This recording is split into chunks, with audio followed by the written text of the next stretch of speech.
107.5 WBLS, your number one source for R&B. 107.5 WBLS, WBLS.com. We welcome you to the dope premiere at ABFF. My name is Jay Lorenzo, and we are here to see the cultural movement movie Dope.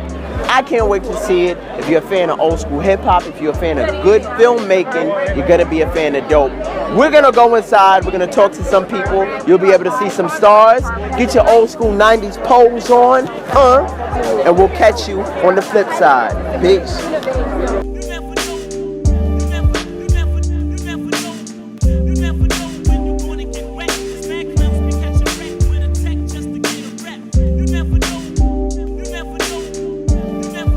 Hey, we're here with Jeff Friday, head of the American Black Film Festival, ABFF. Thank you for putting this event on time and time again, because we really appreciate it, especially for our young African American brothers and sisters. You're welcome. It's a pleasure to have BLS here. Yes. Because BLS has supported me, and Dion and the whole crew has supported me from the very beginning. So you guys, we would not be here without the support that we get for you guys here locally in New York. How important is it for people like the ABFF to support predominantly African American films in your opinion? It's so important because of things like this, we're now being accepted into Sundance. We're now going to Cannes. And these films aren't just showing you, our movie specifically isn't just showing you black culture now. We're now seeing how black culture influences other things. Whereas I think before, like in the 90s, those films kind of were showing you what was going on behind the scenes in certain neighborhoods, how people acted with their friends. But now you're seeing these interracial friendships that people maybe aren't used to, and there's so much truth behind it because we're not afraid now to show people what we really want to show. How grateful are you to be in predominantly black, strong parts of media? When I tell you, you got to give all thanks to God, brother, man.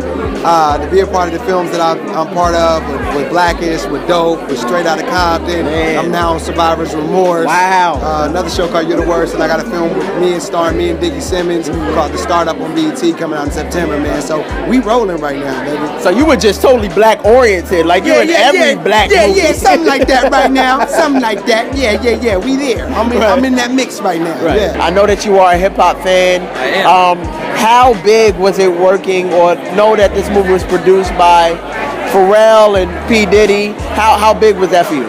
That was huge. I mean, that came along with the script. Their names attached, like it just made it that much easier to say yes to the project, because you know, with names like that, no matter what, they're not going to put their names on a box of crap, you know what I mean? So I was fairly confident that this movie would be successful, and it kind of made doing the project a no-brainer.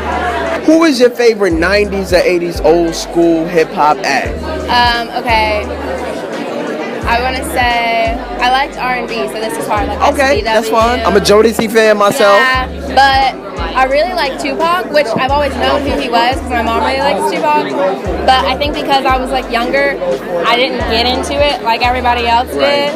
And then when we filmed the movie, I was like, I need to understand why everyone is crazy over Tupac. Because I really liked Biggie, but I just didn't understand Tupac. And then I sat down, and not only did I listen to all his music, but I read a book with all his poetry, and I learned all this stuff about him, and I was like, okay, now I understand why those Tumblr posts have so many notes.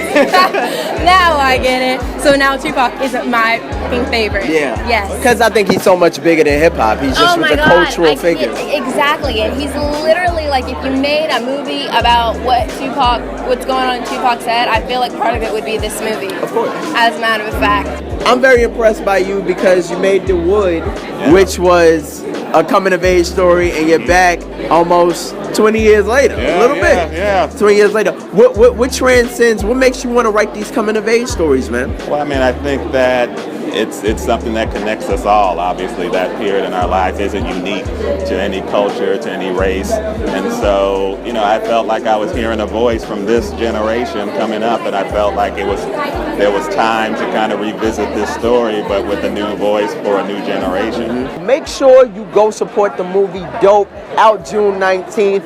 We're going to go in and see a sneak peek. I'll tell you how it is. Keep it locked here on WBLS.com. WBLS TV, we are out. Peace.